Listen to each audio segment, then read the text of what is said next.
परीक्षा नहीं हुई, लेकिन आज नहीं तो कल होगी। ये कोरोना महामारी आज नहीं तो कल जरूर खत्म होगी।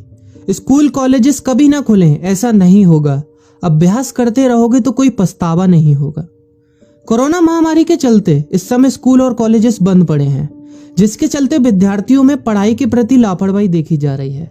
इसी को देखते हुए से मुंबई के एक स्कूल में हमारे पुराणों में लिखित एक कहानी सुनाई गई और विद्यार्थियों को इस कहानी के जरिए एक मैसेज दिया गया, एक सलाह दी गई।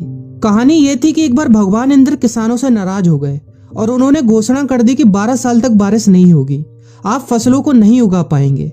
भगवान इंद्र से किसानों ने विनम्रता पूर्वक विनती की। किसानों की विनती को देखते हुए इंद्र ने बड़ी चालाकी से बारिश न होने का सारा श्रेय भगवान शिव के ऊपर डाल दिया और कहा कि बारिश तभी संभव है जब भगवान शिव अपना डमरू बजाएंगे। लेकिन इंद्रदेव भगवान शिव के साथ पहले ही गुप्त रूप से चर्चा कर चुके थे और उनसे किसानों के साथ सहमत नहीं होने के लिए भी अनुरोध कर चुके थे।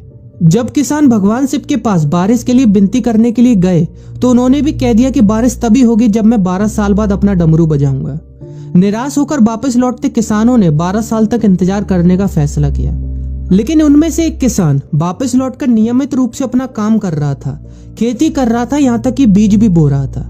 अन्य किसानों ने यह देखकर उस किसान का मजाक उड़ाना चालू कर दिया।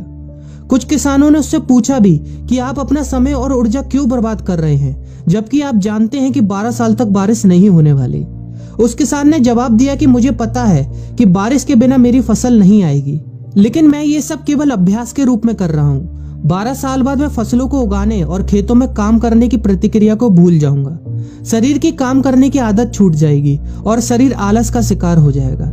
इसलिए मैं अभ्यास करता रहता हूँ कि जब 12 साल बाद बारिश होगी तो मुझे काम करने में मुश्किल नहीं होगी। जब इस किसान की यह बात पार्वती जी को पता चली तो उन्होंने भी चिंतित होकर शिव जी से कहा, आप भी 12 साल बाद डमरू बजाना भूल सकते हैं। यह सुनकर भगवान शिव भी चिंतित हो गए, इसलिए कहीं वो डमरू बजाना भूल तो नहीं गए, इसकी जांच करने की सोची और अपना डमरू उठाकर बजाने की कोशिश करने लगे।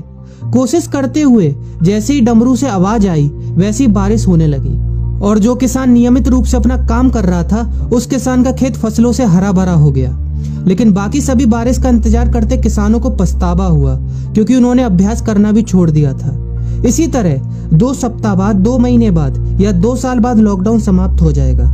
कोरोना महामारी भी खत्म हो जाएगी। इसे घूरने या इस महामारी के खत्म होने तक का इंतजार करने से बेहतर है कि आप जिस कक्षा में हैं या जिस अगली कक्षा में जाने वाले हैं उसका अध्ययन करें। पुस्तकों का अध्ययन करके अपने कौशल को तेज करें। आपके पास जो ज्ञान है उसे और बढ़ाएं। इस समय का इस्तेमाल करें और ये सोचें कि आप और भी बेहतर कैसे कर सकते हैं, क्योंकि डमरू कभी भी बच सकता है। इसलिए अभ्यास करते रहें। अभ्यास ही गुणवत्ता का सार है। अभ्यास ही है जो आपको किसी भी क्षेत्र में पूर्ण बनाता है। अगर आप अपनी पढ़ाई के प्रति लापरवाही छोड़कर अभ्यास करते रहेंगे तो जब काम करने का समय आएगा, जब भी परीक्षा देने का समय आएगा, तो आप हर चुनौती और अपने हर क्वेश्चन का जवाब देने के लिए तैयार रहेंगे।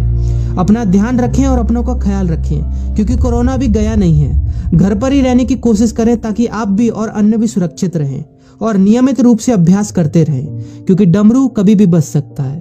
वीडियो अच्छी लगी हो तो वीडियो को लाइक और अपने फ्रेंड्स के साथ शेयर करना मत भूलिएगा। और अगर आप एक पेरेंट हैं तो आप भी अपने बच्चों के साथ इस वीडियो को शेयर करना मत भूलिएगा।